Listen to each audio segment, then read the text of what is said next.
Alichoongea mrembo wetu, alichoongea wifi yenu, alichoongea shemeji yenu Reggie, hakuna ambaye alitarajia kama ataongea hivyo. Tunampenda sana Regina kwa sababu ya ukauzi wake, tunampenda sana Reggie kwa sababu ya misimamo yake, tunampenda sana Regina kwa sababu ya kwenda moja kwa moja kwenye point. Reggie hanaga kuremba, yani ni direct to the point. Sasa maneno ambayo alimtamkia Sally, of course ni maneno ambayo ni tunaweza tukasema ni kama ni ngumu kumeza. Ni ngumu kumeza kabisa. Maneno ambayo of course yalimuumiza sana hata Sally mwenyewe. Kwa sababu Reggie alisema ya kwamba unafikiria sana. Kwa nini nimfariji mwanamke ambaye ametia majonzi maelfu ya watu duniani na kufanya uhalifu mkubwa na tena wa kutokusameheka? Nikikubembeleza wewe, nani ataenda kufariji mamilioni ya watu waliopoteza wapendwa wao? Nani atafariji familia zao? Kama isingekuwa wewe, mwanaume ninayempenda asingeninyamazia huko alipo mpaka sasa hivi. Familia yangu na watu wengine wasingekuwa katika hali ya machafuko kama hivi. Kwa hiyo unapaswa kuwajibika kwa kila kilichotokea. Wewe ni kama tu baba yako tu na mjomba wako, wote mnastahili kufa. Kwa msikilizaji, hao ndo maneno ambayo hata waliokuwa nje ya mlango walisema huyu ni Regina ama? Nimeona komenti zenu wengine mkisema ya kwamba huenda ni ile nafsi ya pili ya Reggie imeamka na haina masiala na mtu na haicheki na yeyote. Tunasonga mbele, langu jina ni Lucas Lumbas. Maneno ya Reggie yalimfanya Sally kushikwa na hasira. Jozi zake za macho yaliokuwa yamepauka yaliishia kumwangalia kwa namna ya mshtuko. Upande wa Regina, midomo yake ilijipinda na kuonyesha hali ya dhihaka. Reggie akasema kwamba vipi, unadhani nakosea? Msikilizaji, kuna viashiria yani kama vile vya kulia vile katika macho ya Sally. Hata hivyo, hali hiyo yote ilifunikwa na maumivu. Alisha tu kuinamisha kichwa chake na kisha akaongea kinyonge akasema, upo sahihi na stahili kufa. Basi Levathan akasema kwamba Sally, usiongee hivyo, kilichotokea sio kosa lako. Rodan akasema kwamba ni kweli Sally, ulifanya yote ukiwa haupo katika akili yako, haupaswi kujilaumu. Sasa hawa wote wanaongea hivi. Regina mara moja aligeuza kichwa chake na kisha alifoka kwa ukauzu mkubwa akisema, kaini kimya wote. Hali ya nishati ubaridi iliwafanya Levathan na Roda kushikwa na hofu na kuishia kunyamaza. Tukumbukeni kwa wakati huo Reggie ndio boss wa wote hapo, kwa sababu jamaa ni mfalme na huyu ni pisi yake, mke wake. Kwa hiyo Hamza anapokuwa hayupo, Regina ndio bosi. So Asmantis alishia kushusha macho yake huku akimshika rafiki yake kwa namna ya kumtuliza, huku wakati huo akimpa ishara Roda asiongee chochote. Aizo na Barry muda huo alionekana kuwa katika mawazo ya kina. Walishia kumeza mate tu, lakini hawakuongea neno lolote. Regina ghafla alimshika Sally nguo zake na kisha akamuinua kwa nguvu kutoka sakafuni. Sasa Reggie, I say. Regina alisema ya kwamba naomba unisikilize. Sasa hivi yapo macho yasiyohesabika yanatuangalia. Kuhusu mume wangu, amepotea kwa sababu yako na hajarudi mpaka sasa hivi. Ni rahisi kwako kujiua mwenyewe, lakini ujue pia ni rahisi sana kwako kufa kwa makosa uliyofanya. Kwa misingi ipi unadhani unaweza kujiua kwa ajili ya kuepuka kuwajibika kwa makosa uliyofanya? Msikilizaji, huwa kuna kiwango kikubwa cha majonzi katika macho ya Sally. Akili yake muda huo ilikuwa imefikia mwisho na alijikuta tu akianza kutoa kilio cha kwikwi, akisema kwamba hata mimi mwenyewe sitamani kufa pia, ni kwa sababu tu sina ujasiri wa kumwangalia mfalme wangu tena. Reggie akasema, ni kweli huwezi kuwa na ujasiri huo. Kwani kama isingekuwa wewe, kwa nini mpaka sasa hatuna taarifa za wapi alipo mume wangu? Uso wa kirembo wa Regina ulikuwa wa barafu mno. Macho yake alikuwa amejaa ukungu na dhamira isiyoelezeka. Reggie akasema kwamba kama unataka kufa, haina haja ya kuwa na haraka, kwa sababu kama hutorudi na sisi tukashindwa kusimamia hii familia, hii taasisi, basi kila kitu alichopenda na kukitolea jasho kinakwenda kuharibiwa.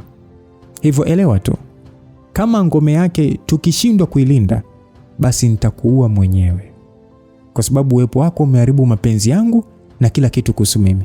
Haijalishi kwa namna gani, ila nitakuua, nakwambia. Msikilizaji, mwanzo wa simulizi mpaka hivi sasa, sidhani kama ushasikia Regina amefikiria hata kuua Mende. Maneno ya Regina yaliwaogopesha kila mmoja aliyekuwa eneo hilo. Maneno yaliyowazunguka kwenye kichwa chao yaliwafanya mpaka wahisi kizunguzungu.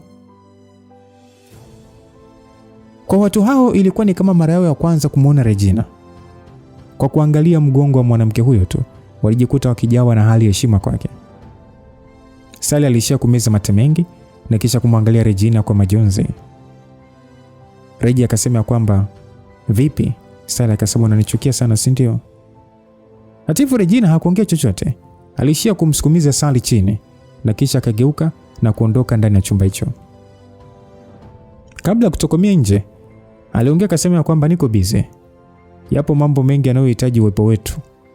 Nikupoteza muda kuendelea kuongea na takataka inayoishia kuponza wengine." Sally kusikia kauli hiyo, mwili wake wote ulitetemeka. Alishia kukunja ngumi yake kwa nguvu, huku kucha zake zikichoma kiganja chake na kufanya damu kumtoka. Nje ya mlango huo, mabwana na wamama hao walishia kumpisha Regina, huku akimwangalia kwa hisia mchanganyiko.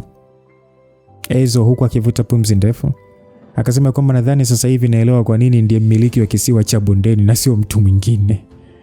Baada ya hizo kuongea, Smantis macho yake aliendelea kuwaka tu, na kisha naye alitingisha kichwa kukubaliana na rafiki yake Ezo kwa hiyo kauli. Sasa tukiachana na huko, ndani ya pembezoni mwa mto Magdalena, katika kambi ya walinda amani ya Umoja wa Kimataifa, Hamza alikuwa amemsisitizia waziwazi Yones kwamba hataki taarifa zake kujulikana kutokana na hali ilivyo ya hatari, na upande wa Yones alielewa na mara moja alishia kuacha nia yake ya kutoa taarifa. Sasa wawili hao walikubaliana Hamza kuishi hapo kambini na kutumia jina la bandia la Felix, daktari kutoka Tanzania.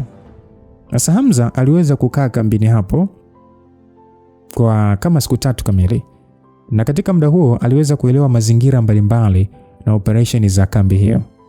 Katika kipindi hicho cha siku 3, Yones alimtambulisha kwa kila mtu kama rafiki yake wa kitambo aliyekumbwa na hatari wakati akiwa safarini, hivyo ataendelea kudumu hapo kambini kwa muda. Hasa Yones kama captain wa kikosi cha Tanzania, hakuna hata mmoja aliyeweza kumpinga, hivyo hata baada ya kumtambulisha hakuna mtu yeyote aliyeuliza chochote. Katika eneo hilo huduma ya tiba ilikuwa duni sana, hivyo Hamza alitumia ujuzi wake na kuanza kusaidiana na madaktari wengine. Uwezo wa Hamza katika matibabu ulifanya kila mmoja kumpenda. Ilikuwa ni sifa kila kona juu ya mzee wa makamu mwenye uwezo mkubwa. Na hata hivyo upande wa Hamza, hakutaka kuwa tu kama mtu wa kujitolea katika eneo hilo. Katika kipindi hicho aliweka juhudi pia katika kutafuta namna kurudisha uwezo wake. Kila ilipofika usiku, Hamza alikuwa anajitenga mbali na mahema hayo na kisha angekaa mahali na kuanza kufanya mazoezi ama kufanya mafunzo na hata kutahajudi. Kulingana na Hamza, kile alichoelewa kuhusu uwezo wake mwenyewe, aliamini kwamba jambo muhimu kabisa la kufanya ni kurudisha nguvu ya uhai wake kwanza. Alielewa kwamba seli za mwili wake zilikuwa zimepoteza nguvu kubwa sana, na matokeo yake ni kama zilikuwa katika hali ya usingizi. Ni hali ambayo Hamza hakuwahi kukutana nayo hapo kabla, wala hata kusikia mahali. Hata hivyo aliona ni ngumu pia kutumia mbinu yake ile ya kucheza mdundiko kuweza kurudisha hali yake.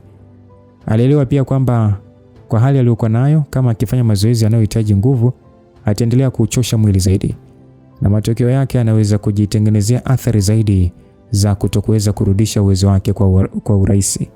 Sasa Hamza mara baada ya kuwaza na kujiuliza, aliona anapaswa kubadilisha namna ambavyo anafikiria, na mara moja alianza kufikiria mbinu nyingine itakayoweza kupasha mwili wake. Mbinu pekee ambayo Hamza aliweza kuona muda huo ni kujaribu kuvuna nishati kama mwanzo kwa kutumia mbinu aliyofundishwa na master wake, yani Mr. Black, lakini pia kujaribu mbinu ya maelezo aliyoweza kuyapata kule kwenye pango la joka. Japo Hamza hakuwa na uelewa halisi wa mbinu ile na alishia kuikariri tu, bado ndio njia pekee aliyoweza kuifikiria kwa muda huo. Isitoshe pia hakuwa na nguvu zozote za kuwasiliana na pete yake kidoleni, na pengine kumpatia taarifa. Sasa matokeo yake, ukiachana na mbinu ile ya pango, Hamza aliweka umakini wake katika kuanza kuvuna nishati. Hamza alijua msingi wa uvunaji nishati ni kuvuna kwa kiwango kikubwa nguvu ya kiroho, na ni kupata nguvu hiyo ya kiroho ndipo itamwezesha kuwa sumaku ya nishati za mbingu na ardhi. Kuvuna nishati za mbingu na ardhi alijua ni sawa na ile kama kujiambatanisha na asili na kwa kitu kimoja. Hata hivyo, Hamza mara baada ya kujaribu kuvuna nishati hiyo kwa kukumbuka maelezo yote ya wakati wa utoto wake, alikuja kugundua mahesabu yake hayakuwa yamekaa sawa. Kawaida nguvu ya ndani ya mtu ndio huwa kama msingi wa uvunaji wa nguvu za kiroho. Nguvu ya ndani ni kama imani, na kila imani ina chanzo. Sasa Hamza aligundua chanzo cha nguvu zake za ndani kilikuwa kimelala na alishindwa kukiamsha ili kuvuna nguvu za kiroho. Hamza licha ya kuelewa kwa kina kuhusu mafunzo ya nishati ya mbingu na ardhi, alielewa kwamba ili kuweza kuwa na nishati lazima mwili wake uweze kuitunza. Lakini ikiwa seli za mwili wake zimelala, je, atawezaje kutunza nguvu hizo? Zamani uwezo wa Hamza wa kuvuna nishati za mbingu na ardhi ulikuwa ni mkubwa sana kiasi kwamba ilimchukua muda mfupi tu kuweza kupanda level. Hata hivyo, Hamza hakuwa kama wale ambao hukata tamaa kila wanapoanguka na kushindwa kuamka. Mara baada ya kuelewa hali aliyokuwa nayo, hatua yake ya kwanza ilikuwa ni kujituliza. Hamza alishia kusikiliza asili ya eneo hilo. Alisikiliza maji yaliyokuwa yakitembea kwa kasi, alisikiliza sauti ya upepo uliokuwa ukivuma na kuambatana na sauti ya wadudu. Na Hamza akiwa ameketi chini ya mti, aliinua uso wake na kuangalia mwezi, nyota na anga lote, huku mawazo yakielekea zaidi kwa watu anaowapenda, ndugu zake pamoja na kila mtu aliyekuwa karibu yake. Hamza mara baada ya kufikiria hayo yote, aliona hao ndio msingi wa chanzo cha nguvu zake za kiroho. Hamza alivuta pumzi nyingi na kuzishusha. Kisha akajiambia kwamba mradi upo hai basi lazima kuwe na tumaini. Aliamini fika kwamba atakuja kupata suluhisho la hali yake. Hamza alijiuliza, kwani vipi kama uwezo wake wa kuvuna nishati ulikuwa umepungua kwa kiwango kikubwa? Je, ndio anapaswa kuendelea kuduaa tu namna hiyo ama?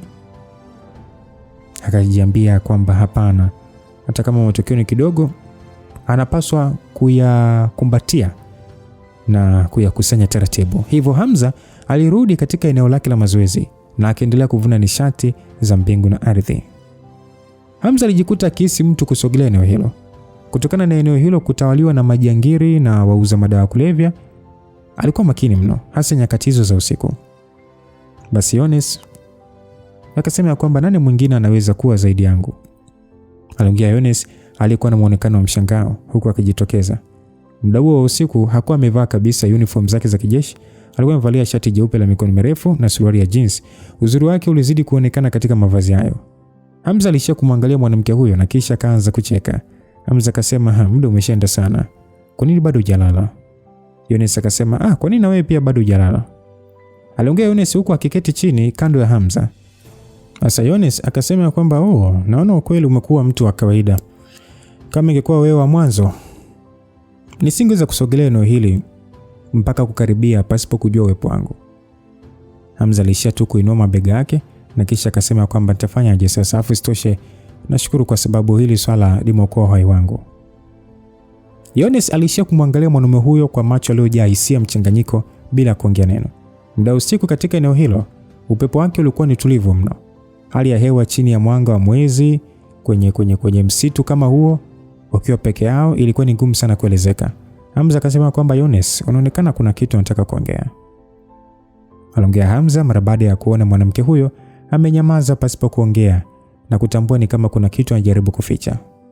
Sasa Yones akasema kwamba usije tu kasirika kama nikikwambia. Hamza akasema hata kama nikasirika nitafanya nini sasa? Wakati siwezi. Kusikia hivyo Yones alishia kumwangalia Hamza na kisha kuongea kwa tena akasema sema ni kweli kwa jinsi ulivyo sasa ni rahisi hata kuanza kukuonea. Hamza akasema ya kwamba ndio maana yake hivyo, wewe niambie tu hicho unachotaka kuniambia.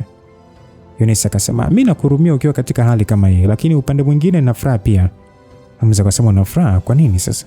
Yones akasema si kwa sababu mwanzoni kwa uwezo wako nilijiona mnyonge sana mbele yako na kuhisi ni kama sisi ni wa ulimwengu tofauti, ila sasa hivi ni mara ya kwanza nahisi ukaribu baina yetu. Mara baada ya kuongea vile, Yones mara moja aligeuka nyuma na kumpa Hamza mgongo. Akasema ya kwamba wewe usije ukafikiria maneno yangu vibaya, mimi sijamaanisha chochote. Baada ya Yones kuongea hivyo, Hamza alishia kuangalia mgongo wa mwanamke huyo na kujiambia kwamba kama asipofikiria hicho anachonikataza, kuna maana gani sasa kuyafikiria hayo maneno sasa? Ni ukweli kwamba maneno ya Yones yalikuwa yameamsha sehemu iliyokuwa imelala ndani ya moyo wake.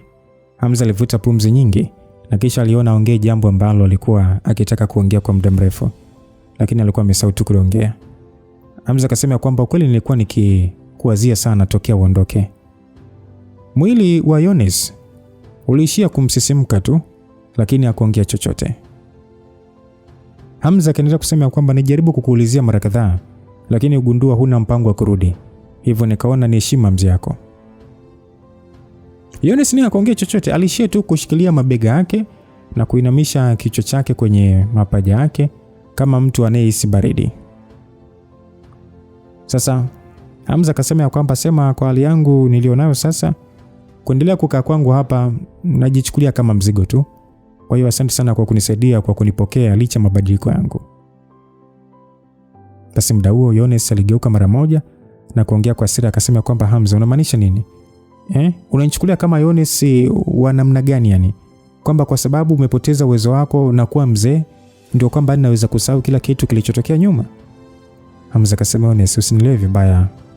Mimi ninachojaribu ni kukushukuru tu kwa msaada wako. Yones kwa hasira akafyonza akasema kwamba hebu acha kudharau wengine basi. Haijalishi unaishi kileleni au chini ya dunia. Mimi ninachoangalia ni moyo wako. Usidhani wewe ndiye mwanaume tu ndani ya dunia hii.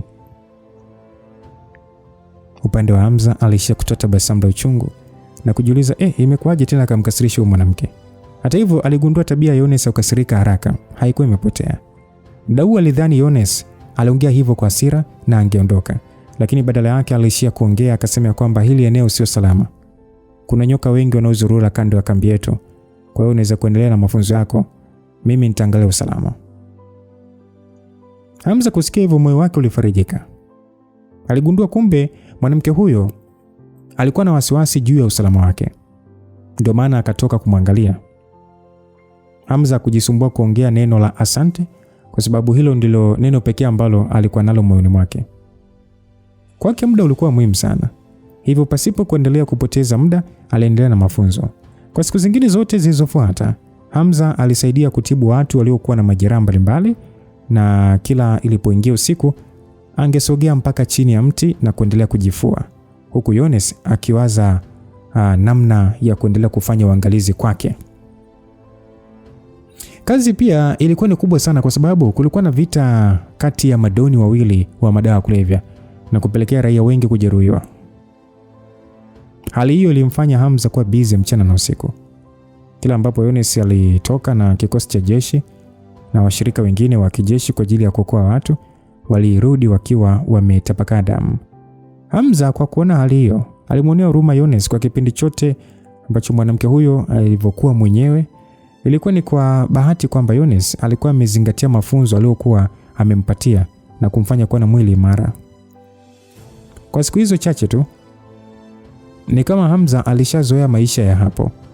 Lakini kilichomfanya kukosa jinsi ni kutokana na hali yake kutokuwa na mabadiliko hata kidogo. Mwili wake huo wa kihenga aliona kama ulikuwa kopo lililochakaa na halina uwezo wote wa kuhifadhi nishati za mbingu na ardhi. Yones pia aligundua maendeleo ya Hamza hayakuwa mazuri katika mafunzo yake. Hivyo alijitahidi kumfariji na kumwambia aendelee kujipa muda. Lakini ukweli ni kwamba Hamza hakuhitaji kufarijiwa. Alikuwa ameona dhoruba nyingi sana na kupitia hali za uharaka. Alijua licha ya kupitia magumu, mbingu bado hazijampatia msamaha. Siku hiyo kama kawaida, Hamza alikuwa ndio kwanza amemaliza kumtibia msichana mdogo kwa kuondoa risasi kwenye mguu wake. Basi nje ya hema, mwanajeshi aliyehusika na masuala ya upishi aliita kwa nguvu akasema kwamba jamani, muda wa kula, akijaribu kukusanya watu ili watoke na sahani zao kwenda kuchukua chakula. Hasa nesi mmoja kutokea Kenya aliyekuwa sehemu ya wanaojitolea akasema kwamba umefanya kazi kubwa sana Dr. Felix. Unaweza kwenda kuchukua chakula, sisi tutamfunga. Hamza kweli alikuwa na njaa. Kwa sababu ya kuwa kwake mtu wa kawaida ilimfanya kuwa rahisi kushikwa na njaa. Alishia tu kutingisha kichwa chake na kisha akatoka nje ya hema. Ni pale Hamza alipokuwa anajiandaa kwenda kwenye hema lake kuchukua sahani na kupanga mstari, mara akasikia sauti ya gari ikiunguruma kwa fujo kutoka upande wa kaskazini ikija kuelekea kwenye hiyo kambi. Ni muda huo huo Yones alipiga makelele na kutoka kwenye hema lake akaita kwamba Shimkai, Rema, iteni wengine wote wakusanyike eneo la mbele, isipokuwa walioumia waendelee kubakia ndani. Basi mara moja timu mbalimbali zilianza kujikusanya kwa haraka na silaha zao na kukimbia kuelekea geti eneo la magharibi. Ni muda ule ule mara moja waliweza kushuhudia gari iliyotengenezwa kwa namna ya kuhimili barabara za maporini, na pia kulikuwa na gari aina pickup iliyokuwa ikisogelea kwa kasi. Haikujali kizuizi kilichowekwa, kwani magari yale yaliingia kwa fujo kambini hapo. Hasa watu waliokuwa ndani ya magari hayo wote walikuwa wameshikilia mitutu na walijua ikitokea wakishambuliwa kutakuwa na majeruhi wengi. Hata hivyo, kilichomshangaza Yones ni kwamba kati ya watu hao wenye silaha kulikuwa na mzee wa makamu aliyekuwa na sigara mdomoni na saa ya almasi mkononi. Kwa kusimama tu nje ya gari hilo, bwana huyo mwenye mwili mpana kidogo na muonekano wa kuchanganya rangi alionekana kama bosi mkubwa. Sasa baadhi ya watu wa kulinda amani walimjua bwana huyo kama Koncha, wakijiuliza kaja kufanya nini hapo. Walibaki kumshangaa tu. Upande wa Yones alimfahamu pia na kufanya uso wake kuzidi kuwa serious. Uso wa Hamza ulijikunja. Katika siku alizokaa hapo alishasikia jina hilo la Koncha, mmoja ya madauni wakubwa wa madawa ya kulevya wa eneo hilo. Wengi walimfahamu kwa kumuita King Koncha, yani Koncha. Yes, King Koncha. Ukifupisha utamuita King Ko. Na alivuma kwa kujulikana kuwa mmoja wa watu wakatili mno. Pia alikuwa na genge kubwa la watu na alikuwa kati ya madauni wenye hela nyingi sana. Ni mmoja wa mauza madawa ya kulevya wakuu ndani ya nchi yote ya Colombia. Hata hivyo, mara nyingi madoni hao wakubwa walikuwa wakifuata sheria za msingi. Kwanza, hawakusogelea katika maeneo ya kambi za wanajeshi wanaolinda amani chini ya mwamvuli wa Umoja wa Mataifa kwa hofu kwamba wangejikuta katika uhasama na mataifa mbalimbali. Kwa hiyo ilikuwa ni sawa kwao kushambulia wanajeshi wa Umoja wa Mataifa wakiwa nje ya kambi zao. Lakini wakirudi kambini, hawakuwahi kusogelea. Hivyo kuja kwa King Koncha eneo hilo kulifanya watu wengi kushikwa na hofu. Walijua kama Koncha kaamua kutoheshimu sheria za kimataifa na kuvuka mstari, basi hali haikuwa nzuri kabisa kwao. Basi Yones akasema ya kwamba Koncha, this is International Peacekeeping Force Camp, please leave. Aliongea Yones akimwambia eneo hilo ni kambi ya vikosi vya Umoja wa Mataifa na kwamba anapaswa kuondoka. Koncha hakuonekana kujali. Mara moja alivuta moshi wa sigara na kutoa mwingi, kisha akasema kwamba sio na wasiwasi, mimi sipo hapa kwa ajili ya kuua, na kuingia kwenye kambi ya kimataifa bila kuua sidhani kama ni kosa. Yones akasema kama ni hivyo, kwa nini upo hapa? Kuingia eneo letu la kambi ukiwa na silaha nzito, moja kwa moja umekiuka sheria za hapa. Basi Koncha aliinua mkono wake na kuwapa ishara vijana waliokuwa nyuma yake. Mara moja watu hao walimuinua mwanaume aliyekuwa hana fahamu, ametapaka damu mwili mzima juu ya machela. Hasa Koncha akasema kwamba huyu ni mdogo wangu Gomez, amejeruhiwa kwenye vita na hii ndio kambi ya karibu yenye huduma ya tiba, nataka mnisaidie kumwokoa. Aliongea Koncha. Kila mmoja alikuwa katika hali ya mshangao. Hakutegemea kwamba ujio wa Koncha eneo hilo ulikuwa kwa ajili ya kuomba msaada wa tiba. Ni jambo adimu sana kwa sababu madoni hao walikuwa na madaktari wao wenye uwezo wa juu sana kwa kuwaajiri. Lakini mara nyingi vita hutokea mbali sana na kambi zao. Wanajeshi ambao huumia vitani na hawezi kurudi kambini wakiwa hai huwamalizia na kuwatupia tu porini. Hata hivyo, awamu hiyo aliyekuwa amejeruhiwa ni ndugu yake wa damu, asingeweza kummalizia na kumtupa porini. Alijua pia kwamba kusafiri naye mpaka kufika kambini ili apatiwe matibabu kungekuwa hatari sana, kwani angepoteza damu nyingi na pengine kufia njiani. Ndio maana aliamua kupotezea kila kitu na kuvamia kambi hiyo. Yones alishia kuangalia timu ya watu wa tiba waliokuwa nyuma yake na alishuhudia walikuwa wakitetemeka mno kiasi cha kutokuweza hata kusogea. Lakini wakati huo huo alijua kwamba kama asipomsaidia Koncha kumponya mdogo wake anaweza kuua watu hapo. Sasa Koncha akasema ya kwamba najua nyinyi mna wasiwasi, lakini ngoja niwaambie kitu kimoja. Wazazi wangu waliniambia nimjali sana mdogo wangu kabla hawajaondoka kwenye ulimwengu huu. kama Gomez akifa leo, wote mtakufa. Yaani wote mtakufa naye. Msidhani mimi naogopa hizo sheria za kimataifa. Mimi Concha sijawahi kuziogopa. Basi uso wa Yones ulifubaa. Ingawa sio kwamba eti alikuwa akimwogopa Doni huyo. Kulikuwa na raia wengi katika eneo hilo waliokuwa wakihitaji ulinzi. Hawakuwa na uwezo wa kupigana hata kwa kurusha ngumi. Sasa itakuwaje ikitokea vita ya bunduki? Concha alionekana hakuwa na muda wa kuendelea kusubiri. Mara moja macho yake yaliwaangalia madaktari waliokuwa nyuma ya Yones, kisha akasema kwamba kama kati yenu asipojitokeza mtu wa kumsaidia Gomez, nitawaua wote. Kauli hiyo iliwafanya madaktari hao kuingiwa na kiwewe. Waliisha kugeuza sura zao na kumwangalia kiongozi wao wa masuala ya tiba aliyefahamika kwa jina la Dr. Hamisi. Ingawa Dr. Hamisi alikuwa na uzoefu mkubwa, alikuwa na hofu na aliweka miwani yake vizuri na kusogea mbele kwa shida. Sasa Yones akasema kwamba Dr. Hamisi, usio na wasiwasi, tutakupatia ulinzi. Aliongea Yones kwa namna ya kumfariji. Dr. Hamisi aliishia kutoa tabasamu la uchungu huku akitingisha kichwa chake. Kisha akasogea walipo majangili hao ili kuangalia hali ya Gomez. Sasa Dr. Hamisi akauliza, akasema kwamba Concha, mdogo wako kapatwa na majeraha namna gani? Concha akasema, wewe kama ningekuwa najua ningehitaji daktari nini sasa? Dr. Hamisi alikuwa na wasiwasi mkubwa sana. Akasema kwamba mimi namaanisha tu ni shambulizi gani kapata. Concha akasema kwamba alipigwa risasi mguuni wakati akiwa juu ya gari. Kisha akadondoka chini na kugongwa na gari. Dr. Hamisi mara moja alitingisha kichwa chake. Kisha alichuchumaa na kuanza kuangalia hali ya Gomez.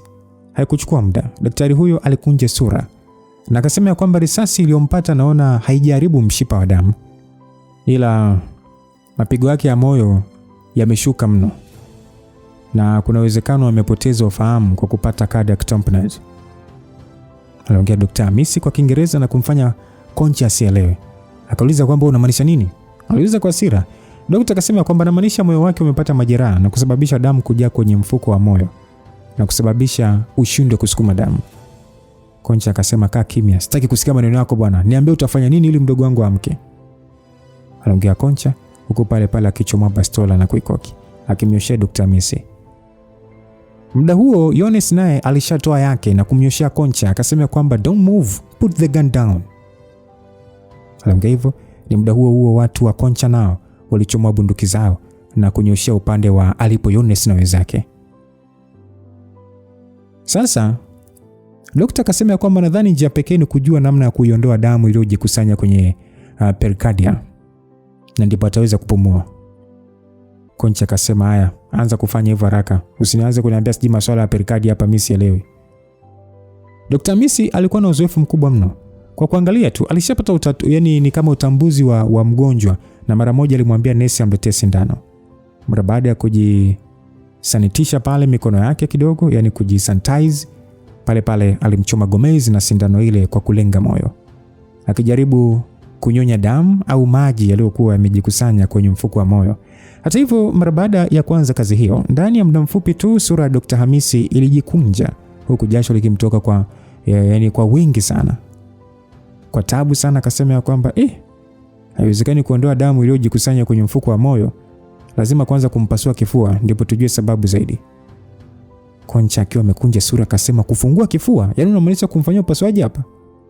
Daktari akasema kwa mazingira haya ni ngumu sana kupasua kifua kwa sababu hatuna vifaa vya kutosha. Hata kama tukifanya hivyo hatutaweza kumshona. Mr. Concha, nimefanya kila liwezekanalo kwa sasa. Kwa hiyo singekuwa tatizo kama ingekuwa hospitalini, lakini hii ni kambi. Mara baada ya Messi kuongea maneno hayo, muonekano wa Concha ulizidi kuwa mkali. Concha akasema kwamba kama huwezi kumwokoa mdogo wangu basi kufa naye. Mara baada ya kuongea vile, pale pale Concha alionekana kudhamiria kulipua. Yones naye mara moja alilenga shabaha akitaka kushambulia mkono wa Concha. Ni muda huo Hamza alimuita Concha akasema, subiri kidogo. Alimuita Concha akimtaka kuacha, na kwa sababu alitumia lugha ya nchi hiyo, Concha aliweza kumsikia mara moja. Hamza alishia tu kushusha pumzi. Hakutaka kabisa kuonekana shujaa katika eneo hilo kwa sababu alipaswa kuwa katika hali ya kujificha. Lakini katika hali kama hiyo aliona hakuwa na jinsi ila kutoka mbele. Concha akasema kwamba na wewe ni nani? Unataka kufa ama? Hamza alishia kusogea akimpatia Yones ishara kwamba itakuwa sawa. Hamza akasema, naweza kujaribu kumwokoa ndugu yako, lakini kwanza unapaswa kumwacha Dr. Hamisi. Concha akasema, na wewe daktari, Hamza akasema kama utaendelea kuuliza maswali yasiyo na msingi utaishia kumpoteza ndugu yako. Koncha akasema kama ni hivyo hakikisha unafanikiwa, vinginevyo nitakuua pia. Dr. Hamisi alikuwa katika hali ya kiwewe na hakuona namna ya kuokoka hali kwa hali iliyopo, lakini sasa alijikakamua tu na kuongea akasema kwamba Dr. Felix, hakuna namna unaweza kufungua kifua chake hapa. Hatuna namna ya kumshona, utawezaje kumsaidia? Hamza akasema Dr. Hamisi, tafadhali toa vifaa vyote vya tiba ya kifua na uvilete hapa. Kitu kingine nahitaji maji pamoja na mrija wa mkojo. Dr. Hamisi akashangaa akasema au unataka full kata kwa ajili ya nini yani? Hamza akasema hakuna muda wa kuelezea bwana, fanya haraka. Sasa Dr. Hamisi alishia kung'ata meno yake tu na yeye mwenyewe akaamua kwenda kwenye hema kuleta vitu alivyoagizwa. Chini ya macho ya watu waliokuwa na wasiwasi, Hamza alionekana kutoboa kifua cha Gomez na kufikia moyo. Kisha akaanza kuchunguza. Dr. Hamisi pia alikuwa na shauku ya kuona ni kwa namna gani Hamza anakwenda kumwokoa huyo mgonjwa. Alikuwa akimwamini daktari huyo na yani daktari tu ambaye ni amekuja kwa muda mfupi, lakini kile alichokuwa akiangalia muda huo aliona ni kama hakiwezekani kuoneshwa na Hamza. Hamza akasema kwamba nimegundua tatizo. Chemba ya kulia moyo wake imeumia. Uso wa Hamza ulikuwa na furaha. Mara baada ya kuanza kukausha damu ambayo ilikuwa iko upande wa ndani, mara moja alichukua ule mrija wa mkojo na kisha kuchomeka mrija ule kwenye perikardia, huku lile puto likiwa limeunganishwa na mrija ule. Sasa Hamza akasema kwamba Dr. Hamisi, hebu nisaidie kuweka milimita 10 ya maji ndani ya puto. Dr. Hamisi aliyekuwa pembeni mara moja alijikuta akiamka na kupiga makelele. Akasema kwamba kumbe ndio ilikuwa hivi. Yaani unataka kutumia hilo puto la mrija wa mkojo kama njia ya muda tu ya kuziba eneo la kifua lililopasua. Kundi hilo la madaktari walijikuta wakibung'aa kwa utulivu wa Hamza na ujuzi wake. Wote waliona ni kama walikuwa wameokoka. Mara baada ya moyo ule kuvimba na nyama yake kufutuka, ilishia kuzuiliwa kutotokeza nje na puto lile lenye maji. Hamza alishia kushusha mkono wake na kuweka kwenye shingo ya Gomez na kuona kuna mzunguko wa damu. Mara moja aliinua kichwa chake na kusema kwamba okay my brother, kwa sasa nimemwongezea muda wa kuendelea kuwa hai. Napaswa kumchukua na kumpeleka hospitalini au sehemu ambayo anaweza kushona haraka iwezekanavyo. Koncha alishia kusinyaza macho yake akimwangalia Hamza na kutoa tabasamu mbaya. Koncha akasema sio mbaya, sikudhania kutakuwa na daktari bingwa upasuaji kwenye eneo kama hili. Basi mara baada ya Yones kuona hivyo, alishindwa kujizuia na kumwangalia Hamza kwa muonekano wa ajabu. Ingawa Hamza alikuwa amepoteza uwezo wake na kuzeeka kwa miaka 20 mingine, aliona bado mwanamume huyo alikuwa ni yule wa kushtua moyo wake. Kundi hilo la wanajeshi na madaktari pia walimpongeza Hamza. Sayones akasema kwamba Koncha, nadhani sasa umeridhika, chukua watu wako na muondoke. Koncha akasema anaweza kuondoka ndio, lakini safari ni ndefu. Mpaka kumfikisha mgonjwa kwenye kambi yetu kutakuwa na mabonde mengi sana. Na wasiwasi jambo baya zaidi linaweza kumtokea mgonjwa, hivyo nahitaji kuondoka na huyu Dr. Felix. Yones akasema kwamba hapana, haiwezekani, huo utakuwa ni sawa na utekaji. Koncha akasema kwamba mimi namkaribisha tu kwa upole. Kama utakataa basi sina jinsi zaidi ya kumteka na pengine kuua mliobaki.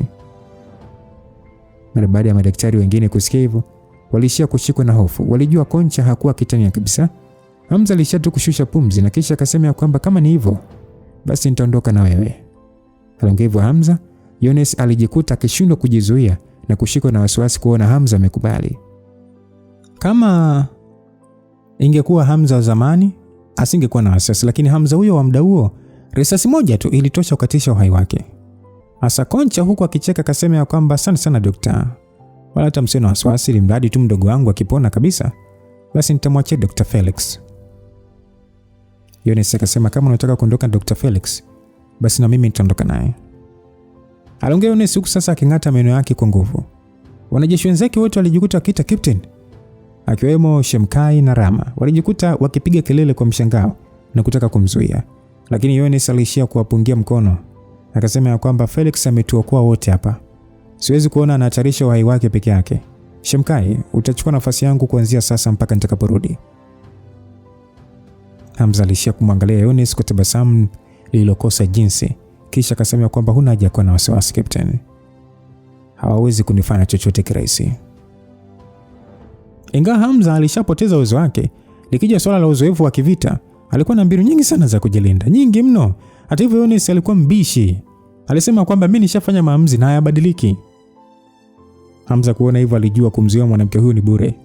Hivyo alishia tu kutingisha kichwa chake. Hasa muda mfupi tu Hamza na Yones walipanda kwenye gari, huku Hamza akiwa na jukumu la kuangalia usalama wa Gomez wakiwa barabarani. Na baada ya safari ya zaidi ya nusu saa, hatimaye waliweza kufika eneo la tambarare.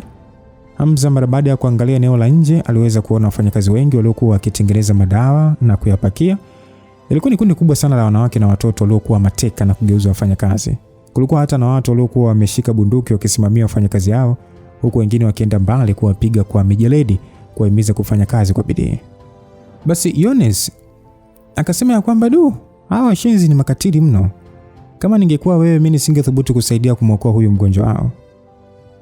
Hamza alishia tu kutoa tabasamu huku akimwangalia Gomez asiye nafahamu. Kisha akasema ya kwamba iwe ni rafiki au adui, mzuri au mbaya, ili mradi tu ni mgonjwa mbele yangu, basi nitafanya kila liwezekanalo kuokoa uhai wake. Huo ndio wajibu wa daktari. Yones alishia kumwangalia mwanamume huyo wa makamo. Kisha akaongea kwa sauti laini kwamba tayari umeshakuwa mzee.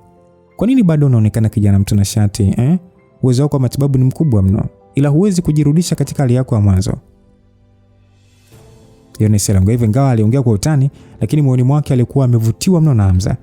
Hamza mara moja alimpotezea Yones huku akiwa na muonekano wa mshangao na hali ya kuchanganyikiwa, akiangalia nje kama mtu aliyeona kitu ambacho hakupaswa kuona. Yones naye mara moja aligeuza kichwa chake na kuangalia uelekeo wa Hamza. Pale pale waliweza kuona jengo lililokuwa na muundo wa piramidi, limefunikwa na uozo wa kijani. Kwa ufupi lilikuwa ni piramidi kamili la kale lililopandiwa na uoto. Hasa Yones akasema kwamba linasemekana kuwa ni piramidi la watu wa Mayani, wale Mayani wa kale. Ngome ya Koncha imejengwa chini yake. Aliongea Yones kama mtu mwenye uelewa juu ya jambo hilo. Sasa Hamza akasema kwamba najua linaonekana kuwa na muundo wa piramidi ya Kimayani, lakini kimantiki hili eneo halina historia ya watu wa Mayani kuishi hapa. Yones akasema mimi mwenyewe sijui kwa nini limejengwa hapa, ila nasikia kwamba piramidi hilo halijafanywa uchunguzi na kugundulika kama ni la Mayani ama ni la Maya civilization. Hiyo ni kutokana na ukosefu tu wa hela, lakini pia mazingira lilipo nini, hivyo ni piramidi pekee ambalo halijafikiwa na wachunguzi. Alangivyo Yones, Hamza alionekana kufikiria kwa muda na aliona swala hilo inawezekana kwa sababu eneo hilo lilikuwa hatari sana kwa wanakiolojia kufika. Ni rahisi kuja eneo hilo na kupoteza uhai. Na ukweli ni kwamba kulikuwa na mapiramidi mengi duniani ambayo walipaswa kufanyia utafiti. Hivyo haina haja ya kuhatarisha uhai wao kwa ajili tu ya piramidi hilo. Hamza akasema kwamba hili jamaa lina akili kweli kweli. Uwepo wa hili piramidi, hakuna serikali wala jumuiya ya kimataifa itakayothubutu kurusha kombora hapa na kuliharibu. Yones akasema upo sahihi, piramidi hilo lina thamani kubwa kuliko muuza madawa ya kulevya. Aliongea Yones. Hasa baada ya magari kusimama na kutoka nje, mara moja kundi la watu wa matibabu walisogelea na kumchukua Gomez walimchukua moja kwa moja wakampeleka katika chumba cha upasuaji. Hasa Koncha alikuwa na hela nyingi sana bwana. Kadri alivyozidi kuwa na hela ndivyo alivyozidi kukiogopa kifo. Matokeo yake huduma ya kitabibu aliyokuwa ameijenga eneo hilo ilikuwa ni ya juu mno. Kila mwaka alikuwa akilipa kiasi kikubwa cha pesa kwa ajili ya madaktari. Hamza mara moja alianza kazi ya kuhakikisha hali ya Gomez imekuwa salama. Mara baada ya kushona, aliona haikuwa na haja ya kumalizia majeraha mengine na kuachia madaktari wengine. Sasa mara baada ya Koncha kuona ndugu yake yupo salama salimini, mara moja aligeuza kichwa chake na kumwangalia Hamza kwa tabasamu. Kisha akasema kwamba safi sana Dr. Felix, nataka nikushukuru kwa kumwokoa ndugu yangu. Hamza akasema nadhani hali yake imeshakuwa sawa. Madaktari wengine wanaweza kumalizia palipobakia, sisi tunaondoka. Koncha akasema subiri kidogo. Mimi Koncha sio mtu mbahiri kiasi hicho na kupatia ofa. Kama utabakia hapa kambini kwangu, nitakupatia dola milioni 5 kwa mwaka. Hamza akasema asante kwa ofa, ila samahani kwani nina mambo mengine ya kufanya. Koncha kusikia hivyo, macho yake yalijawa na hali ya ukauzu. Akasema kwamba Dr. Felix, wewe ni daktari mzuri sana na utaokoa maisha ya wengi. Lakini kama ukiondoka hapa, unaweza kuokoa uhai wa maadui zangu. hivyo siwezi kuona hilo linatokea. Yones akasema kwamba Koncha, kwa hiyo unataka kwenda ni kinyume na ahadi yako ama? Aliongea Yones akisimama kakamavu mbele ya Hamza. Sasa Koncha akasema kwamba binti, najua upo vizuri sana kwenye mapigano, lakini hili eneo limejaa watu wangu. Ni vizuri ukawa mwangalifu vinginevyo. Muda ule Koncha alichezesha kidole chake tu, na muda huo dazeni ya wanaume waliojazia mili, walioshikilia bunduki za M16 walitokeza kwa kukimbia kuja eneo hilo na kuzingira. Silaha walizokuwa wameshikilia zilitosha kuwageuza Hamza na Yones kuwa unga wa nyama ndani ya sekunde tu. Yones alikuwa na hasira kiasi kwamba mpaka meno alikuwa akimwasha, lakini alijua kwamba kwa ngumi zake pekee asingeweza kukabiliana na mabunduki hayo. Hamza yeye aliishia tu kusinyaza macho yake, kisha alinyosha mkono na kumshika Yones. Akaongea kwa tabasamu tu akasema kwamba najua ni kweli, popote pale nilipo jukumu langu ni kuokoa watu, na kwa sababu eneo hili lina watu wanaonihitaji, basi nitabakia. Koncha alicheka akasema kwamba hakika unajua kufanya maamuzi ya kibusara. Ni kweli kabisa kubakia hapa si tu kwamba utaokoa uhai wa watu, lakini vile vile utatengeneza pesa nyingi sana. Kwa hiyo ni sana kupiga ndege wawili kwa jiwe moja. Baada ya Koncha kuongea hivyo, Yones akasema kwamba Hamza, unataka kufanya nini? Umekuwa kichaa. Hamza alisha kupiga hatua, akasogea taratibu kumfikia Koncha. Kisha akasema kwamba lakini ni matumaini yangu kwamba kwa ajili ya maamuzi haya makubwa tunapaswa kuongea zaidi kufikia mwafaka. Sasa Koncha akasema kwamba sio na wasiwasi, kama utaweza kuthibitisha uwezo wako kumzidi daktari wangu mkuu hapa, mimi nipo tayari kukupatia dola milioni 10 kwa mwaka. Wakati Koncha akiongea kwa namna ya kujiamini na kimwahidi Hamza, upande mwingine macho ya Hamza ghafla lijawa na hali ya ukatili.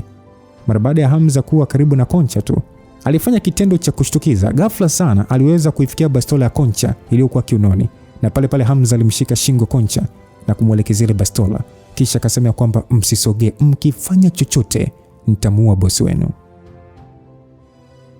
Ndani ya muda mfupi tu Hamza aligeuka kutoka kwa daktari bingwa na kuwa muuaji hatari aliyekuwa akionyesha dhamira kali ya kuua na kufanya kila mtu kumhofia. Yaani ni kwamba uwezo wake wa nishati ulikuwa umepotea, lakini nguvu yake ya kuua haikuwa imepotea kabisa. Ingawa spidi yake ilikuwa ndogo dhidi ya mtu kama Koncha, Hamza kuwa mnyonge kabisa. Koncha paji lake la uso lilijaa jasho zito. Alihisi Hamza aliyekuwa nyuma yake akimsambazia msisimko wa kimauaji usio wa kawaida na kumfanya ahisi woga mkubwa mno. Afu kubwa zaidi ni namna ambavyo alichukua silaha yake. Miondoko yake ilikuwa yenye ufanisi mkubwa, kana kwamba alikuwa amefanya mazoezi ya kuiba silaha mara 1000 na sasa akiyafanya katika mazingira halisi mara nyingi zaidi.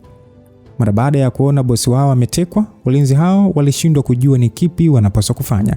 Yones naye hakuwa mzembe. Mara baada ya kuona sasa majangili hao wamezubaa, alichukua nafasi hiyo akapiga sarakasi murwa sana na kumsogelea mmoja aliyekuwa karibu yake, na kisha akampiga na kumpokonya silaha yake. Sasa mara baada ya kuona Yones amepata silaha, majangili hao walizidi kushikwa na woga. Walishindwa kuelewa ni nani wamshambulie muda huo, Hamza aliyemshikilia bosi wao au Yones aliyekuwa na silaha. Afistoshe, watu hao walikuwa kama majambazi tu. Mara baada ya kuona kiongozi wao amekamatwa, ilikuwa ni ngumu sana kwao kufanya chochote. Sasa Koncha akauliza kwamba wewe ni nani wewe? Aliongea Koncha kwa kutetemeka huku aking'ata meno yake, lakini hakuthubutu hata kidogo kutingishika. Hamza akasema ya kwamba unapaswa pekee kujua kwamba tofauti na kuokoa uhai wa watu, nipo vizuri zaidi kwenye kuua. Aliongea Hamza akiona macho yaliyojaa ukatili wa hali ya juu. Kwamba ingawa yupo vizuri kuokoa uhai wa watu, ila yupo vizuri zaidi kwenye kuua. Koncha mara baada ya kusikia kauli hiyo, alisha tu kumeza mate mengi. Ingawa alishashiriki katika vita vingi vya kijambazi, hali aliyokuwa nayo muda huo ilionekana kuwa ngumu sana kwake. Moyo ulikuwa ukimtetemeka. Hamza, macho yake ambayo hayakuwa hata na chembe ya masiara, alianza kuangalia mazingira ya eneo hilo. Kisha aliwaambia wanaume wale kwamba tupeni silaha zenu chini, kisha sogeeni mita 20 mbali. Mara baada ya kundi hilo la majangili kusikia kauli hiyo, walijikuta akisita. Hamza akasema kwamba nitahesabu mpaka 3 au nitalipua. 1 2. Hapo hapo Koncha akasema kwamba Snapper, mfanyeni wana kama anavyotaka. Aliongea hivyo Koncha kwa sauti kubwa. Ndipo kundi hilo la wanaume likashusha silaha zao wakazitupa chini, kisha wakapiga hatua mita 20 mbali. Hamza aliyekuwa amemshikilia Koncha aliendelea kutembea naye mpaka upande ulipo silaha zile zilizotupwa chini. Kwa kutumia mguu wake aliweza kuinua silaha moja juu na kuishika kwa mkono wake wa kushoto. Koncha akasema kwamba wewe unajaribu kufanya nini? Aliongea hivyo Koncha kwa kilugha mara baada ya kuona Hamza ameshika bunduki hiyo kubwa. Alishia kuwa na hali ya wasiwasi na woga kwa wakati mmoja. Koncha akasema kwamba niachie basi kidogo, vinginevyo usifikiri kwamba hapo unaweza kuondoka eneo hili ukiwa hai. Hamza akasema kwamba kama nikikuachia utaniruhusu kuondoka eneo hili nikiwa hai? Aliuliza Hamza akiwa na macho ya dhihaka. So muda huo tabasamu la ufedhuli lilionekana katika uso wa Koncha, kisha akasema kwamba mimi Koncha, na pia ili mradi tu kiniachia huru, nitawaruhusu wote kurudi kwenye kambi yenu salama salamini. Hamza mara baada ya kusikia kauli hiyo alishageuza macho yake na kisha akamwangalia Yones. Akasema kwamba Captain, unazungumzia vipi kuhusu kiapo cha muuza madawa ya kulevya? Yones akasema kiapo cha mbwa ni cha kuaminika zaidi kuliko chake. Hasa Hamza akasema okay, nimekuelewa Captain, nadhani unajua nini kifanyike. Yones aliyekuwa akiangalia macho ya Hamza alishindwa kujizuia kutetemeka kwa namna alivyokuwa katika hali ya ukatili. Hata hivyo alijua muda huo hakukuwa na namna nyingine ya juu ya kufanya. Bila kuongea neno lingine, Yones pale pale aliibua bunduki yake kisha akawanyoshia wale majangili waliokuwa kirudi nyuma. Kilichosikika tu ni milio ya risasi. Majangili hao hawakutegemea kama Yones angeanza kuwashambulia kwa bunduki. Kabla hata hawajashtuka, wengi wao walijikuta wameshadondoka chini wakiwa hawana uhai na wengine wakiugulia. Mara baada ya kuona jambo hilo, uso wa Koncha ulijawa na hofu kubwa sana. Ni muda ule alitaka kutumia kiwiko cha mkono kujaribu kumshambulia Hamza ili ajiokoe, lakini Hamza alishamwahi, kwani pale pale alifuta trigger na kilichosikika tu ni pum. Mlipuko wa bunduki ulifanya kichwa cha Koncha kupasuka. Hamza mara baada ya kufanya tukio hilo hakuwa na muda wa kutetemeka. Mikono yake yote ikiwa imeshikilia bunduki, alianza kufyatua kwa kasi akilenga majangili waliokuwa wamezingira pande zote. Muda huo mara baada ya Yones kuona ya kwamba amekwisha kumaliza watu zaidi ya 20 waliokuwa mbele yake, aliweza gundua kulikuwa na wengine wengi zaidi nyuma yake. Hamza kuona vile wanaweza kuzidiwa nguvu, mara moja alitupia bunduki iliyokuwa imeisha risasi na kuchukua nyingine ya wale majambazi. Muda huo akasema kwamba acha kuwa mjinga, okota bunduki nyingi zaidi kwa ajili ya kuua haya majambazi wote, la sivyo sisi na watu waliopo ndani ya hii ngome tutapoteza uhai. Basi Yones akauliza kwamba kushambulia kambi yote si rahisi zaidi tukikimbia tu? Hamza akasema kwamba wewe, haitakuwa rahisi kukimbia, maana tutafukuziwa na hawa watu. Pia hili eneo ni gumu mno kutoroka, istoshe kama tukikimbilia kwenye kambi tunaweza kuweka wengine hatarini. Yones akasema lakini kuna majingiri zaidi ya 100 hapa. Hamza akasema kwa hiyo wakiwa 100 ndio nini sasa Tayari tumeshaua zaidi ya 20 hapa na pia kiongozi wao tumemuua. Aliongea Hamza huku akitoa tabasamu la kikatili, kisha akasema kwamba ingawa nimepoteza uwezo wangu wa mwanzo, lakini haiwezi kuwa shida kwangu kulenga watu kwa bunduki. Asa Yones bado alikuwa katika hali ya kusita, akiona jambo hilo lilikuwa ni kama la ukichaa hivi, lakini aligundua kuna watu wengi waliokuwa na silaha wakikimbilia eneo walilopo na kuanza kushambulia. Mara moja aliona hakuwa na muda wa kubishana na Hamza, basi Yones akasema kwamba nipo tayari. Aliongea Yones aking'ata meno yake, kisha pale pale akabeba bunduki 2. Sasa Hamza akasema kwamba uwezo wako wa kulenga sio mkubwa kama wangu, hivyo kimbilia upande ule wa kushoto kwako ili wakufukuze kwenye ile njia, alafu mimi nitaenda kujibanza kule juu ya paa. Aliongea Hamza na pale pale bila kusubiri akaanza kukimbia kuelekea kwenye jengo alilolichagua. Sasa upande wa Yones alikuwa katika hali ya hasira akijiambia kwamba huyo mshenzi anamaanisha nini kusema sina uwezo wa kulenga kama wake, wakati alishakuwa goigoi ambaye uwezo wake umepotea. Hata hivyo hakuwa na jinsi, kwani kundi la maharamia lishaanza kumsogelea. Akaanza kukimbia kuelekea upande Hamza alikoelekeza. Kundi hilo la majangiri wala hata hawakufikiria sana juu ya kitendo cha Yones kukimbia. Kwa kumuona ni adui aliyevamia kambi yao, mara moja walianza kumfukuza kwa kasi kubwa. Sasa muda huo Hamza alikuwa amejitega juu ya paa la nyumba, akiangalia majangiri hao kwa chini kwa shabaha ya hali ya juu sana. Alianza kuachia risasi moja moja. Sehemu aliyokuwa amekaa Hamza ilikuwa ni ngumu sana na kufanya kundi hilo la maharamia kushindwa kumuona kabisa. Kabla hata hawajafanya maamuzi, walijikuta wengi wao wakiwa chini, wakiwa hawana uhai. Sasa muda huo majangili walipoanza kutafuta uelekeo wa Hamza, yeye ndio ulikuwa muda wake wa kubadilisha magazine. Kisha kwa shabaha kali alianza kushusha chuma mfululizo. Ndani ya sekunde 10 tu, makumi kwa makumi ya majangili walikuwa wamedondoka kwenye njia aliyoelekea Yones. Hamza mara baada ya kuona amewamaliza wengi, mara moja aliruka kutoka kwenye paa la nyumba na kumwambia Yones aliyekuwa amejibanza kwenye ukuta wa nyumba ya kwamba panda kwenye paa la nyumba na anza kulenga kila jangili atakayejitokeza. Hiyo M16 na range mpaka mita 600. Yones alikuwa mwanajeshi mwenye mafunzo makali sana aliyoyapata chini ya kikosi cha Malibu. Lakini muda huo kwa namna fulani alishindwa kuendana kabisa na namna Hamza anavyoshambulia. Alishindwa hata kujiuliza na kwenda juu ya paa pamoja naye. Sasa muda huo eneo la kambi ya Don, yani Doni Concha huyo, liligeuka kuwa eneo la taharuki. Watu walikimbia ovyo. Hamza alikuwa na utulivu wa hali ya juu na uso wa kijeshi. Akiwa juu ya paa, alikuwa akichagua kila jangiri aliyeingia kwenye shabaha yake na kumuua. Lakini muda huo pia hakuacha kuongea kwa lugha ya Kispanish ili watu hao wamuelewe. Basi akasema ya kwamba Concha amekufa, gawaneni mali. Mara baada ya watu kusikia maneno hayo, baadhi yao ambao faida ndio kila kitu walianza kuvamia maeneo ya kambi hiyo wakijaribu kuiba mali iliyokimbia. Matokeo yake hakukuwa tena na watu wengi walioweka umakini kwenye kushambulia, yani kwenye kushambuliana na Yones na Hamza. Yones aliongeza umakini kwenye kulenga shabaha katika eneo hilo. Lakini baada ya muda kuona hakuna mtu hata mmoja aliyekuwa akijitokeza, alijikuta akivuta pumzi ya uweni.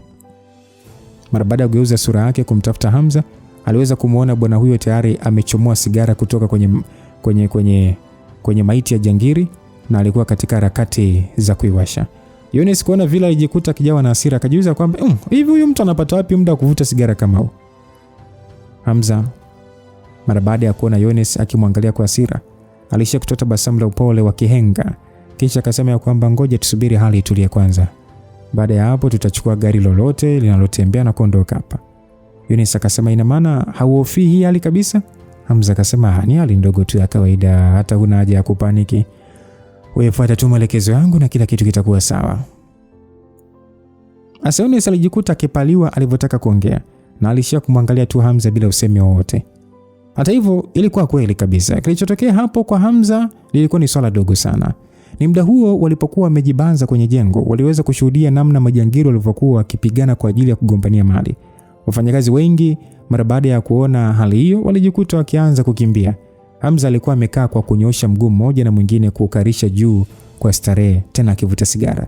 Alionekana kabisa kutokuwa na tamaa ya kushiriki katika fujo hizo. Hasa upande wa Yones, muda huo muonekano wake ulikuwa wa kimachale zaidi na kumfanya kila saa kugeuka na kuangalia kama kuna anayejitokeza kushambulia. Sasa wakati hali ikionekana kutulia baada ya watu wengi kukimbia, sauti za ngurumo ya helikopta zilianza kusikika katika eneo hilo. Helikopta hiyo ilikuwa katika haraka kushuka kwenye kambi ya madawa kulevya, na ilipokaribia usawa wa ardhi, mwanaume na mwanamke walionekana kuruka chini. Mwanaume alikuwa mzungu mwenye uso uliobarikiwa utanashati wa kipekee. Alikuwa amevalia vazi la ungwana wa kifalme na amefunga mkanda fulani vikiunoni, akionekana kama ni mtu fulani hivi wa hadhi ya kale. Upande wa mwanamke alikuwa Mjapani, aliyevalia nguo za ngozi nyeusi tupu. Alikuwa amejipodoa mno usoni na kupaka wanja, akionekana kama wale wanawake wa filamu za kininja. Sasa Hamza mara baada ya kuona hao watu wawili, moyo wake uliingiwa na hali ya ganzi. Wazo moja tu lilimuingia muda huo ya kwamba nadhani ni muda wa kusahau kilichotokea hapa na kuanza kwa swala lingine. Sasa yule mwanaume wa kizungu akasema kwamba haeji, safi sana, naona uwezo wako wa miujiza wa kusaka nafsi ni wa juu mno. Awamu hii tukirudi baada ya mission, kuna zawadi nono itakuwa inakusubiria. Aliongea yule mwanaume wa kizungu huku akimwangalia Hamza aliyekuwa juu ya jengo kwa macho ya ukauzi mkubwa sana. Sasa mwanadada haeji akasema kwamba ni heshima kwangu kukutumikia wewe mwanamfalme Frederick. Aliongea mwanadada haeji. Sasa jamaa alicheka akasema muongea vyema sana. Mara baada ya kucheka kidogo, pale Frederick alitoa upanga wake wa kimiujiza kutoka kiunoni. Ghafla tu nishati ya miale ya kimajisi iliuvaa upanga ule na kufanya kumetameta kusiko kwa kawaida. Sasa mara baada ya kufyatua kidogo tu, miale ya upanga ule ililipuka kana kwamba yani ni kama wimbi vile la upepo na kusogelea kundi la watu waliokuwa chini ambao hawakujua hata kinachoendelea na kuuliwa mara moja. Sasa Frederick akasema kwamba Lucifer, stop hiding. I, Frederick, have come today to take your dog life. Aliongea hivyo akimaanisha kwamba Hamza aache kujificha, kwamba yeye Frederick amefika hapo kwa ajili ya kuchukua uhai wake wa mbwa. Asa kumaliza kauli hiyo tu, pale pale alipiga hatua mbele akiwa na uso uliojaa ukatili, tena usio wa kawaida, akimsogelea Hamza. Mara baada ya Hamza kuona Frederick akimsogelea, hakuonyesha hali ya hofu hata kidogo kwenye uso wake. Upande mwingine Yones alikuwa katika hali ya hofu kubwa mno kutokana na nguvu ya umajisi aliyoonyesha Frederick. Kitu alichokuwa akishuhudia kilikuwa ni kama jambo ambalo hakuwa amefikiria hata kidogo. Akajiuliza kwamba kuna mtu mwenye nguvu ya kuua watu zaidi ya 10 kwa kuchezesha mkono wake tu. Asa Hamza akasema kwamba Yones, asante sana kwa kunisaidia siku hizi zote. Kukuona kwangu kwa mara nyingine nimefurahi sana. Aliongea Hamza akigeuka na kumwangalia mwanamke huyo kwa tabasamu. Sasa Yones akauliza kwamba wewe unaongea nini? Huyu mtu ni nani? Na kwa nini amekuja kukuua? Amefahamu vipi kwamba upo hapa? Aliongea hivyo kwa mshangao mkubwa. Hamza akasema ni ngumu sana kukuelezea kwa sasa, ila unachopaswa kufanya ni kukimbia hili eneo kwa uwezo wako wote. Hiyo ndio njia pekee ya wewe kuwa hai. Yones kwa siri akasema kwamba unaniambia kwamba nikimbie ni kuache mwenyewe hapa ama? Aliongea hivyo Yones na kisha akasema ya kwamba mimi sio mtu wa aina hiyo.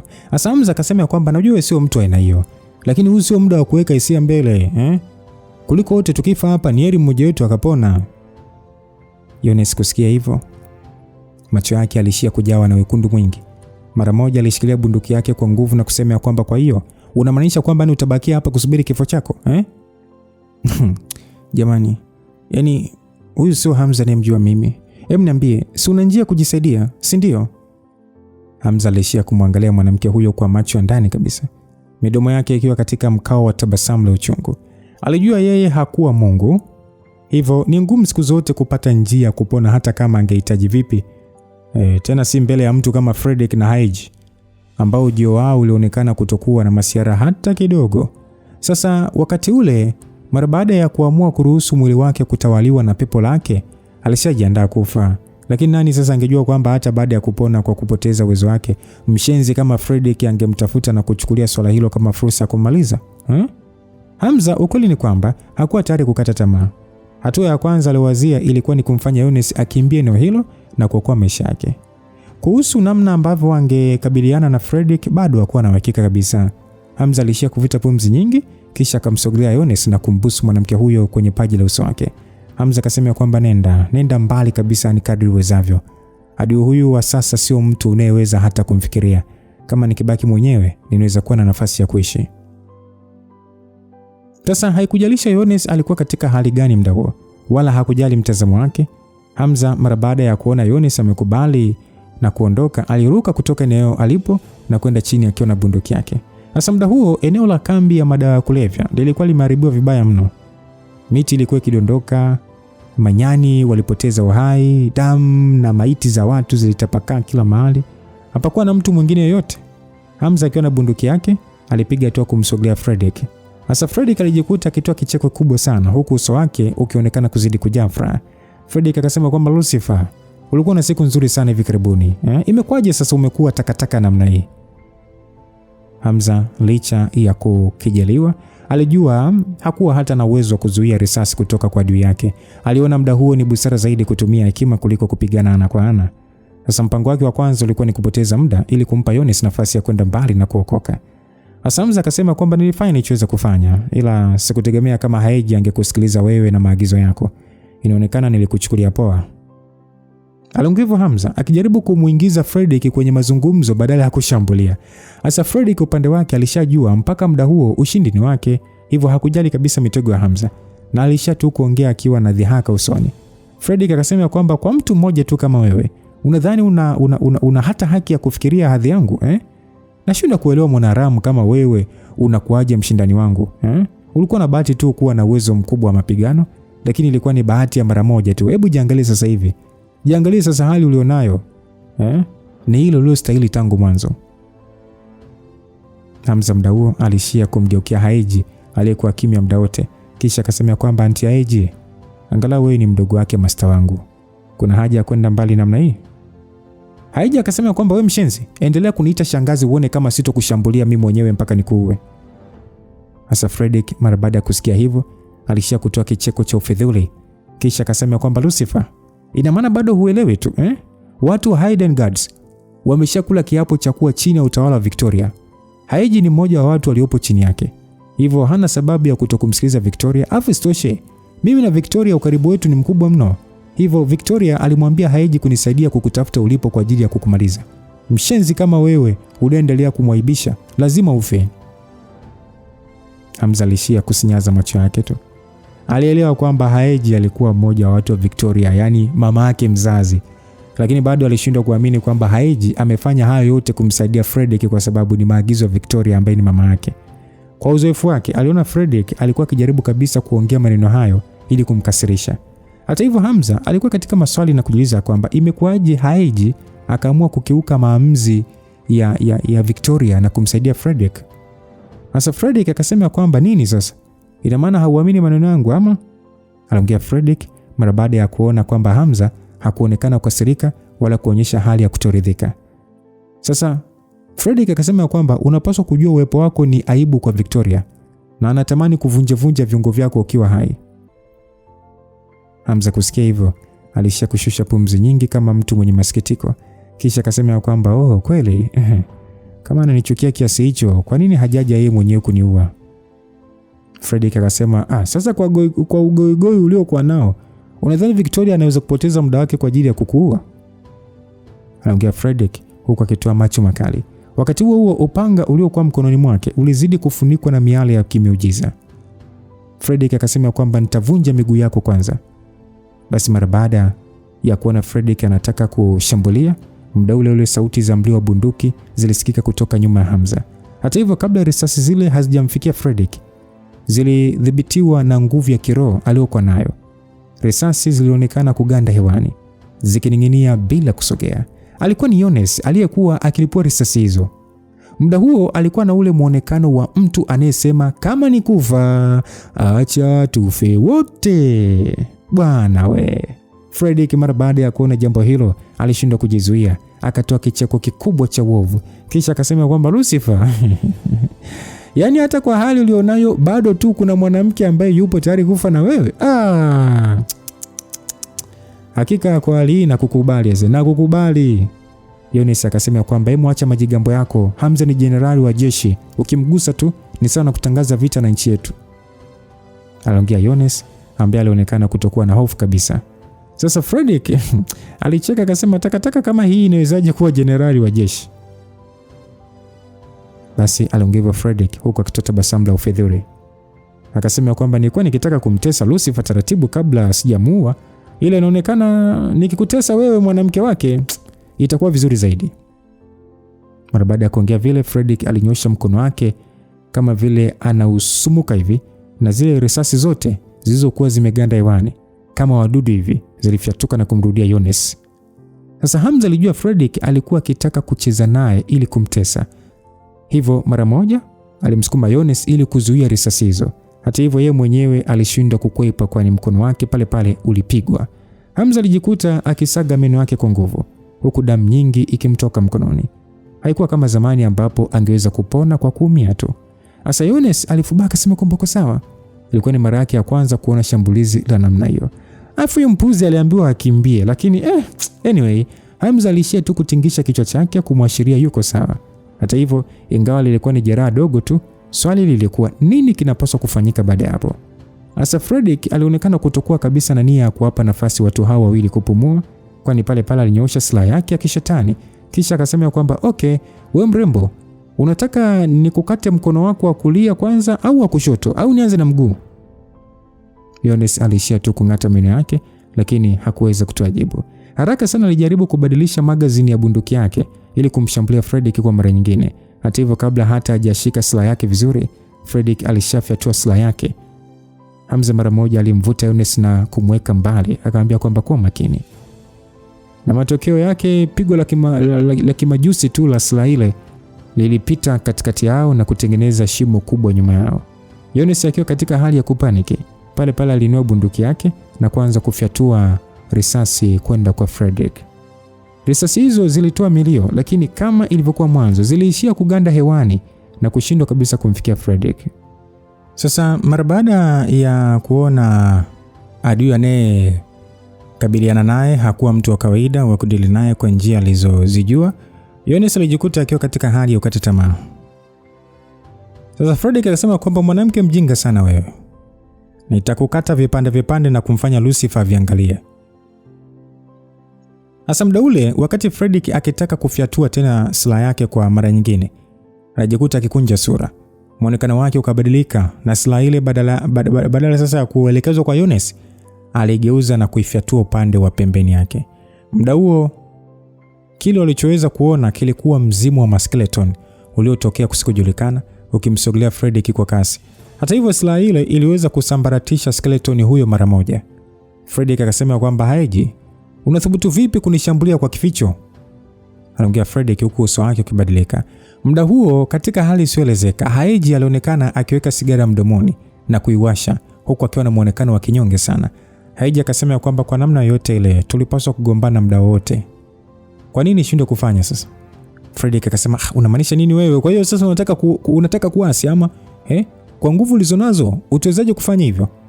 Aliongea Fredrick akiwa na tabasamu la kejeli na akauliza kwamba vipi kuhusu na mimi? Ni muda huo sauti ambayo Hamza alitambua iliweza kusikika kwamba vipi kuhusu na mimi. Hamza pale pale alijikuta akigeuza uso wake kwenye helikopta ile iliyokwisha kutua chini kwa hali ya mshtuko mkubwa. Aliweza kuona rubani aliyevalia helmet kama la pikipiki hivi akishuka chini. Mara baada ya bwana yule kuondoa helmet, pale pale Hamza aliweza kuona sura ya Mr. Black. Hamza akasema, "What? Master?" Ingawa Hamza alikuwa katika hali ya mshangao, vile vile alikuwa katika hali ya furaha. Mr. Black aliishia tu kumwangalia Hamza kwa namna masikitiko, kisha akasema kwamba wewe mshenzi, wahenga wanasema hapo naye dhiki baraka umuita. Lakini wewe kwa nini uwe katika hali kama hiyo bwana? Jonas akiwa katika mshangao aliishia kumwangalia Mr. Black, kisha akamwangalia Hamza na kuuliza kwamba yule ndio master wako? Hamza akasema, "Ya, ndio, lakini mbinu nyingi za mapigano hajanifundisha yeye." Aliongea Hamza kusasa akiwa na hali fulani hivi ya furaha. Jonas alijikuta katika hali ya kuchanganyikiwa kutokana na kutokuelewa maneno ya Hamza. Hasa muda huo Mr. Black alishia kumwangalia Hamza, kisha akatania kwa namna ya kufoka akasema kwamba yaani nimesafiri kutoka huko kuja kukuokoa. Hayo ndo maneno nao muelezea master wako? Muda huo Fredrick aliyekuwa na uso mzito naye akasema kwamba kwa hiyo kumbe ni Mr. Black. Nyie ndugu wawili mmekula njama na kuficha uwezo wenu ili nisiwagundue. Kwa hiyo mlikuwa mkipanga kumwokoa Lucifer kwa kunileta sehemu hii. Haeji, niseme nimewachukulia poa nyie watu, lakini sidhani kama mna akili za kijinga kuona kwamba mnaweza kushindana na upanga wangu wa kishetani. Haeji akasema, kama nisipojaribu nitajuaje sasa? Alongevo Haeji ambaye alikuwa akitoa moshi mzito. Pale pale alinyoosha mkono wake juu kama vile anauzungusha, na mara tu kizingia cheusi kilijitokeza. Pale pale kizingia kile cheusi kilionekana kujigawa na mara moja kilisogea kwa kasi kwenda alipo Fredrick. Hasa Fredrick hakuwa na hofu hata kidogo. Uwezo wake ulikuwa ni mkubwa mno kulinganisha na wa Haeji na hata wa Mr. Black. Hivyo hata kwa kushindana na mmoja wao au wote kwa pamoja, alikuwa akijiamini kwamba atashinda. Hasa silaha Fredrick ililipuka kwa mlipuko mkubwa na kutengeneza wimbi kubwa la kiroho ambalo mara moja lilisambaratisha nafsi ile ya Haeji. Lakini ni muda huo Mr. Black naye alikwisha kumzunguka Fredrick, huku mwili wake ukitoa msisimko wa nguvu za nishati ya mbingu na ardhi isiyo ya kawaida. Hamza aliyekuwa nyuma akiangalia tu pambano hilo alijikuta akijawa na furaha. Aliweza kumwona Mr. Black akipanda kiwango cha juu kudadadeki. Huyu ni master wake, hata kuingia katika hatua ya ufunuo mkuu na kuwa na uwezo wa kuifanya nguvu yake kiroho kuwa sehemu ya nishati ya mwili wake. Hata kama uwezo wake bado ulikuwa mdogo zaidi ya Fredrick, bado angekuwa tishio kwake. Hasa pale pale Mr. Black alifyatua mkono wake mbele na mara moja mkono wake ulionekana kama vile umekatwa na kutengeneza viganja vingi. Ilikuwa ni kama alama za viganja zaidi ya 1000. Alama zile za viganja vilikuwa vimebeba nishati kubwa mno ambayo ililipuka na kuwa kama mnyama anayetamani kumrarua mtu. Hasa Fredrick mara baada ya kuona vile aligundua kwamba Mr. Black alikuwa amefikia level ya ufunuo mkuu. Hivyo mara moja muonekano wake ulibadilika. Kisha akaongeza umakini na wakati huo akajitengenezea ngao. Sasa mfatano wa mlipuko wa viganja hivyo vya mkono ulikuwa ni mkubwa kiasi kwamba uliumiza masikio. Wakati ngao yake ikimsaidia kukinga shambulizi hilo, Fredrick alijikuta hana jinsi zaidi ya kurudi nyuma. Asa Fredrick alijikuta akiwa na hasira kali mno. Hakutegemea kuona kwamba Mr. Black angepanda level kwa kiwango hicho. Kwa muda fulani alijikuta katika hali ya kukinga mashambulizi pasipo kushambulia. Mara baada ya kuona Mr. Black ametengeneza faida ya kumfanya Fredrick kushindwa kushambulia, Haeji naye mara moja aliamsha nguvu ya umejisi mweusi na kuonekana kana kwamba ni amefunikwa na kiwingu cheusi. Haeji pale pale alinyoosha mkono wake kuelekea kwa Fredrick, na mara moja yalionekana makucha ya kishetani yaliyochomoza kana kwamba yanataka kunyofoa moyo wa Fredrick kwa umbali wa mita 7. Ni kwa bahati mbaya tu, nguvu ya kiroho aliyokuwa nayo Fredrick ilikuwa ni kubwa mno. Ingawa aliumbishwa na mashambulizi hayo, bado aliweza kuyazuia. Hasa muda huo Fredrick aligundua alikuwa akishambuliwa nyuma na mbele. Aliona hali ikiendelea hivyo haitakuwa nzuri kwake. Hivyo mara moja alifanya shambulizi la kumrudisha Haeji nyuma, na wakati huo huo akamlenga Hamza alipo. Nguvu yake hiyo akimiujiza ilikuwa ni kubwa mno na ilizingira eneo lote kana kwamba ni dhoruba. Hata hivyo muda huo Mr. Black alikuwa amejiandaa. Pale pale alijitokeza mbele ya Hamza na ngao ya element mchanganyiko ikatokea mbele yake. Hasa nguvu ile ya miale ya kimajisi ilivaana na ngao ile na kutengeneza kishindo kizito na kumfanya Mr. Black kurudishwa nyuma kwa hatua 3, lakini kwa tabu alifanikiwa kuzuia pigo lile. Hasa muda huo Fredrick alitumia nafasi hiyo na mara moja akaanza mashambulizi. Alilipua nguvu yake yote ya kiroho na hali ile ilimfanya Haeji aliyekuwa nyuma yake kuanza kujisikia vibaya. Kwa ufupi, alihisi kizunguzungu. Hasa Mr. Black naye uwezo wake ulikuwa ndio kwanza umeingia level ya ufunuo mkuu. Ingawa ni hatua kubwa, bado ilikuwa ni ngumu sana kwake kukinga shambulizi hilo la kiroho. Hasa Fredrick akasema ya kwamba yaani nyewe wapuuzi mnadhani kwamba mnaweza kunidhibiti mmejitafutia tu kifo. Anaongea Fredrick huku akitoa kicheko kikubwa. Mr. Black akasema, Hamza, kimbia, kimbia, kimbia. Wakati sisi tukimzuia hapa, wewe ukimbie. Basi ingawa Hamza alikuwa na maswali mengi, alijua muda huo haukuwa rafiki kwa mazungumzo. Kuendelea kubakia pale kungekuwa ni mzigo kwa waokozi wake. Hasa pale pale alimshika mkono Yones na kukimbia kulisogelea gari. Lakini Fredrick hivi angeachaje kitoweo chake kikimbia hivi Fredrick akasema ya kwamba oya nyie, hivi mnaota kwamba mnataka kukimbia?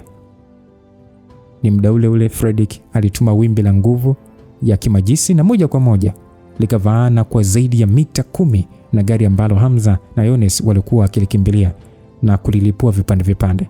Mara baada ya kuona gari limeharibiwa, Hamza na Yones walijikuta wakishindwa kusogea na wakaishia tu kusimama. Haeji kuona vile alijawa na hasira na mara moja akasema kwamba we mshenzi, endelea kukimbia, kusimama hapo ni kusubiria kifo chako tu. Hata hivyo Hamza hakuweza kukimbia. Muonekano wake muda huo ulikuwa katika hali ya mduao, akiangalia upande wa magharibi wa eneo hilo, eneo lenye msitu mzito. Hasa Fredrick akasema kwamba Lucifer, acheni kujidanganya kwamba eti mnaweza kunikimbia, acheni, yani nitawaua wote. Aliongea Fredrick akiwa na kicheko kilichojaa ufidhuli, lakini katikati ya kauli yake hiyo aliweza kuhisi kuna kitu hakipo sawa. Alishindwa kujua ni nini, lakini aliweza kuhisi sauti za ajabu zenye vishindo vizito vikitokea upande wa magharibi kwenye msitu. Ni kama vile ni kulikuwa na mpasuko wa ardhi uliokuwa ukijiongea kuja eneo walipo. Muda huo huo, juu ya msitu huo, ndege wengi walionekana kukimbia makundi huku sasa wakitoa sauti za ajabu. Haikuwa ndege tu, bali pia wanyama wadogo waliokuwa ndani ya msitu huo, ikiwemo ngedere, walianza kukimbia. Mr. Black na Haeji pia walihisi kuna kitu hakipo sawa. Mara moja waligeuza sura zao na kuangalia upande wa magharibi na kujikuta wakiwa katika hali ya tahadhari, huku wakizidi kusikiliza sauti hizo za mtikisiko wa ardhi zikizidi kusogea eneo walipo. Sasa Fredrick akasema, hiki ni nini hiki? Mara baada ya Fredrick kuona dude kubwa likijitokeza kutoka msituni, alijikuta akishikwa na butwaa. Lilikuwa ni joka kubwa la rangi ya dhahabu lenye kichwa chenye nundu kama kifaru. Magamba yake yalikuwa makubwa na mazito kiasi kwamba yalionekana kana kwamba ni ya chuma. Mara baada ya Mr. Black na Haeji kuona joka hilo kubwa, sura zao zilipauka kwa hofu kubwa. Yones alikuwa katika hali ya hofu kiasi kwamba mwili wake ulikuwa ukitetemeka kana kwamba alikuwa na malaria. Joka hilo lilikuwa likitisha zaidi ya mapigo aliyokuwa akifanya Fredrick muda huo. Ni Hamza pekee ndiye aliyekuwa na muonekano wa mshangao wa furaha usoni, kana kwamba aliyekuwa akisogea kuja eneo hilo ni ndugu yake wa damu kabisa ambaye hajaonana naye kwa muda mrefu. Oya, si mwingine ni mwamba Gamba. Gamba huyu tunakumbuka ndiye nyoka aliyepewa jina na Hamza. Hamza aliona oya, mimi nitaanza kukuita Gamba. Hamza mara baada ya kukumbuka jina la huyo kiumbe na akamuita Gamba.